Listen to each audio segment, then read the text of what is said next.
Nosotros somos quien somos, sindicalistas. Mi artículo en El Obrero. Nosotros somos quien somos. Basta de historias y cuentos. Allá los muertos, que entierren como Dios manda a sus muertos. Así comenzaba este hermoso y muy poco recordado poema de Gabriel Celaya, con el que nos forjamos aquella generación de jóvenes que tuvimos que vivir la transición española.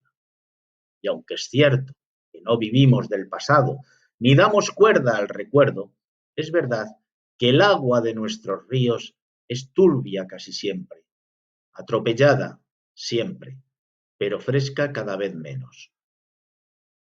También acierta el poeta cuando nos describe como bárbaros sencillos, aunque tal vez no tan sencillos, cada vez menos sencillos. Los tiempos han cambiado y muchas de las afirmaciones del poeta resultan matizables con el paso del tiempo. De cuanto fue nos nutrimos, transformándonos crecemos, y así somos quienes somos, golpe a golpe, muerto a muerto. Toda una declaración de intenciones de futuro en Celaya. De cuanto fue nos nutrimos. De nuevo, en esto aquel hombre bueno intenta que los mejores deseos coincidan con la realidad del país. En líneas generales, visto lo visto, en España a partir de la transición, el empeño esencial es olvidarlo todo, no recordar nada, comenzar siempre de nuevo, provocar el eterno retorno. Aún recuerdo a aquellos nuevos dirigentes recién elegidos con los que me he topado a lo largo de mis años de sindicalismo que hacían limpieza de papeles en mesas y estanterías del despacho que les había tocado sin mirar. Me consta que se trataba de una actitud general y generalizada en partidos políticos, organizaciones sociales e instituciones de todo tipo.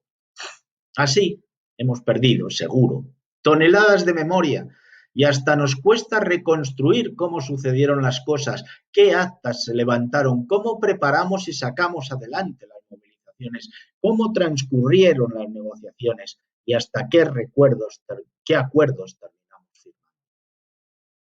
Hay quien dice que todo está en Internet, pero no. Hay muchas lagunas de indocumentación y desmemoria. Por eso, cuando acabamos de concluir el 12 Congreso de las Comisiones Obreras de Madrid, en el que se ha producido un relevo en la Secretaría General, me parece buen momento para concluir el proceso congresual, marcado por el acuerdo de Paloma López con Paloma Vega, recordando estos versos del inmenso Gabriel. Vuelvo a decirte quién eres. Vuelvo a pensarte. Suspenso. Vuelvo a luchar como importa y a empezar por lo que empiezo. Somos aquellos grupos que se formaban en la industria, en la construcción, y que se daban el nombre de comisiones obreras. Que se reunían, negociaban, desaparecían y volvían a surgir, se expandían a otros centros de trabajo, se presentaban a las elecciones sindicales franquistas y las ganaban. Y eran prohibidas y se reorganizaban clandestinamente. Somos la Dirección Nacional encabezada por Marcelino Camacho que se reúne en el convento de los monjes oblatos en Pozuelo del Arcón 24 de junio de 1972 y son detenidos, encarcelados, procesados y juzgados el mismo día en que se produce el atentado de Carrero Blanco, provocando una reacción del régimen franquista que conduce a condenas desproporcionadas contra los 10 de Carabanchel. Condenas de más de 20 años de prisión para algunos de ellos por defender la libertad sindical. Somos aquel primer equipo formado por Fidel Alonso en la legalización y la lucha contra los primeros procesos de reconversión industrial en Madrid. Y luego Juan Moreno y aquella primera huelga general de 1985 contra la reforma de las pensiones. Somos las Comisiones Obreras de Madrid encabezadas por Rodolfo Benito entre 1987 y el año 2000, que organizó la primera gran huelga general unitaria, la del 14 de 1988. Podría parecer que la presentación de un mal plan de empleo juvenil no daba para una huelga general, pero era eso y más. El combate contra el intento de precarizar el empleo en general, la defensa de las pensiones mínimas dignas y la falta de derechos sindicales en la función pública. Era el final de una crisis y la clase trabajadora quería recuperar salarios, empleos decentes, derechos laborales. El éxito de la huelga no tuvo efectos inmediatos, pero la propuesta sindical prioritaria presentada al año siguiente contenía las principales reivindicaciones sindicales y fue transformada en propuestas regionales. Me tocó afrontar en los equipos de Rodolfo muchas de estas transformaciones que dieron lugar al Consejo Económico y Social, el Instituto Madrileño de la Formación, el Instituto Regional de Salud y Seguridad en el Trabajo, la renta mínima de inserción y la participación de los sindicatos en las políticas públicas de empleo, igualdad, inmigración, vivienda, salud, educación, transportes, ordenación del territorio. El modelo de unidad de acción sindical entre comisiones y UGT en Madrid nació entonces y ha perdurado con buena salud hasta nuestros días. Y el modelo de diálogo social, primero con Joaquín Leguina y luego con Ruy Gallardón, procede de esa época, aunque el ultraliberalismo de Esperanza Aguirre y el liberalismo ultra de su sucesora Isabel Díaz Ayuso terminaron destrozando buena parte de los instrumentos de participación creados en aquella época y destrozando el diálogo social. El resto es más cercano en el tiempo.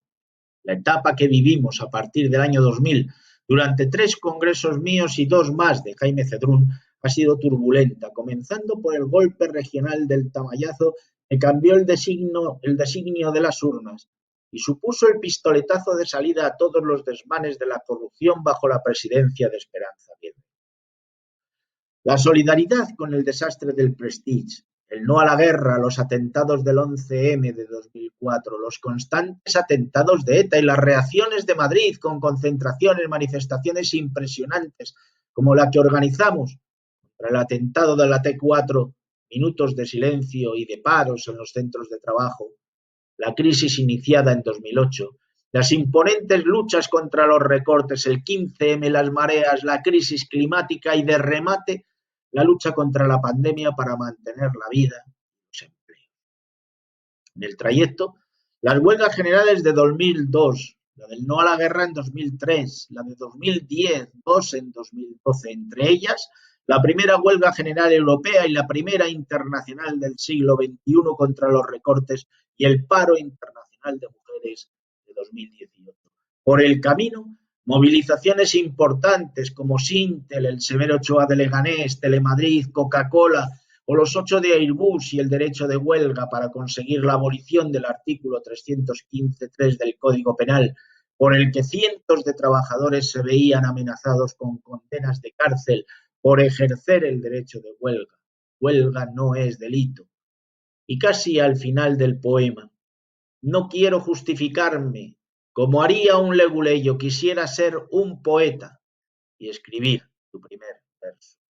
Porque de eso va todo esto del sindicalismo, de dar la cara y no justificarse con torticeros argumentos legales, de reconocerse en el pasado, en lo bueno y en lo malo, en los aciertos y en los errores, en cuantos fueron antes que nosotros, para sentirlos como suelo firme sobre el que construir un mejor futuro, como camino en el que pasearnos a cuerpo, para sentirnos vivos y para anunciar algo nuevo.